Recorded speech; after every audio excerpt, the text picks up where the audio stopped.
Hi, my name is Nastasia Ladin.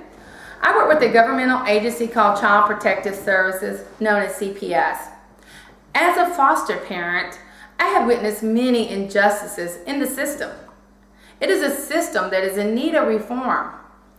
CPS protects thousands of children from abuse and neglect every year. However, who is there to monitor that the system does not abuse the child? Any agency that does not have a proper checks and balance system set in place and is allowed to operate outside the law is bound to become corrupt. CPS needs serious reform. Our children in CPS care are often treated for mental illnesses, even though they never had an evaluation by a medical professional. Yes, they have. Children that are removed from their families due to allegations of abuse are often further abused by routinely prescribed psychotropic medications, which are mind-altering drugs. The system of CPS is in great need of reform. CPS agencies abuse their authority and destroy thousands of lives every year. CPS retains their own medical doctors and therapists whom are influenced favorably towards a caseworker's request. The system gets extra money for kids that are considered special needs or damaged kids. Have you ever kind of felt like you were totally out of it?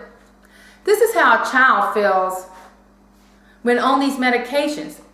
These children are being given psychotropic medications at a much higher level than the Food and Drug Administration allows. These antipsychotic drugs suppress the frontal lobes of the brain, making the child feel lethargic and depressed. They can lead to obesity, diabetes, shrinkage of the brain, and other harmful side effects. The FDA does not regulate a physician's manner of practice when prescribing an approved drug. Doctors often will prescribe these drugs for off-label use, as quoted in the Texas Department of Children's Services for Children in State Custody. Psychiatrists prescribe 93%. Yes, that's what I said. 93% of all psychotropic medications in America are prescribed to foster children. Should this widespread psychotropic drugging be considered medically appropriate? No, CPS needs reform. Foster children are often required to take multiple psychotropic drugs for mental illnesses, even though they never had an evaluation. Most of these medications are at higher doses than approved by the FDA. The CPS system needs reform because innocent people are accused of abusing children every day. These innocent families have no true written laws to protect them from the system abusing them. You may ask how CPS abuses the intent of the program. CPS is able to sidestep the due process of law, protesting that all Americans are entitled to underneath our constitutional judicial system. Unlike all other court proceedings, you do not have a right to a jury or a public trial. You are guilty until you can prove that you are innocent. CPS needs reform. With so-called good intentions, caseworkers will often tamper with evidence just to match what they feel is going on in the case. They're not always correct.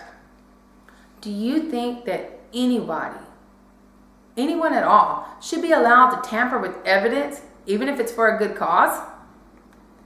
The court is often told that the child is suffering trauma and cannot come to court to testify on their own behalf or their parents' behalf.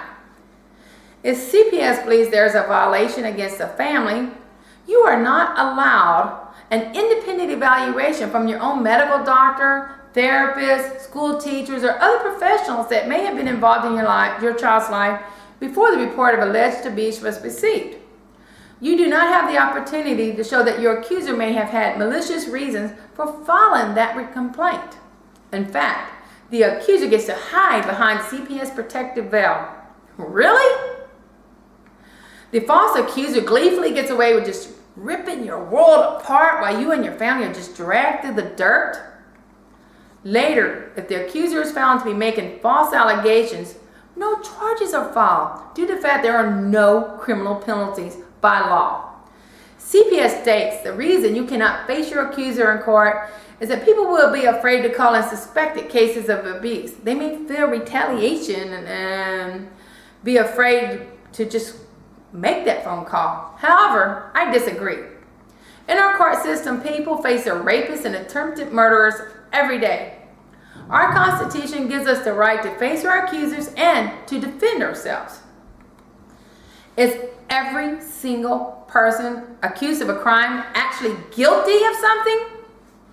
Recently, in Austin, a mother was arrested on charges of child endangerment because she allowed her 9 and 11-year-old to play outside on their cul-de-sac road while she supervised from her front lawn.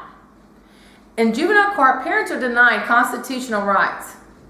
Parents cannot fight CPS in court when there is evidence that their children are being abused while in the system, even though their parental rights have never been terminated.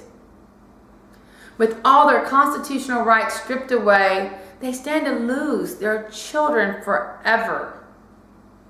Parents and children abused by the system are left to bleed internally, perhaps forever, while the caseworker adds another notch to the chalkboard. There are too many instances where children are put into institutions just so CPS numbers can be met. CPS has a quota of how many children must be placed in foster care every month. Ex-CPS workers have admitted to help fulfilling quotas in order to receive grants for the agency.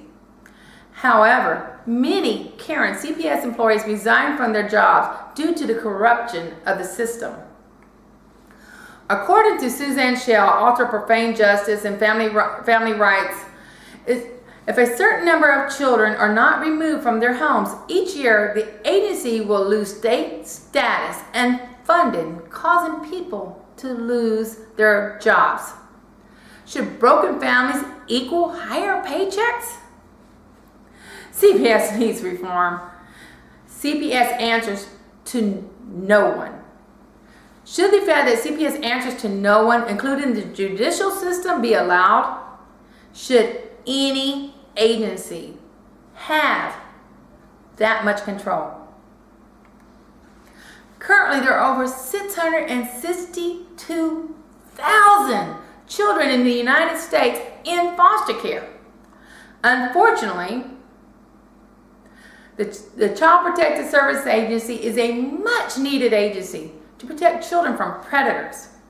However, the system does not have a checks and balance system, which leaves room for corruption.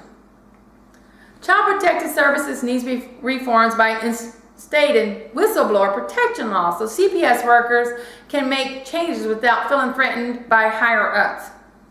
A shocking 93% of all psychotropic medications that is produced in this country is prescribed to foster children. Wow. A medical professional should perform an independent evaluation of all children suspected of having a medical or psychological concern. No child should be routinely prescribed psychotropic medications for behavioral control. Families should have a right to obtain an independent psychological or medical evaluations from doctors of their own choice. Through therapy, abused children can learn to deal with their trauma, for the most part, without any kind of medication. You are not guilty just because somebody accuses you of a crime. CPS should not assign quotas for the removal of children from their families. Monetary incentives can influence an investigator to favor weak evidence. No one's paycheck should be enhanced due to the removal of a child from their family. The criminal justice system should have jurisdiction over child abuse issues. Constitutional guidelines need to be adhered. We need to write our state representatives. We need to ask them to appeal to the Supreme Court. We need a public outcry to demand a checks and balance system in the Child Protective Service Agency. Therefore, to all the child abusers in and out of the system, we, the American public, demand and say no more. No more false allegations. No more bogus mental evaluations. Stop drugging our nation's children. We should all fight to protect our constitutional rights, America's children, our children.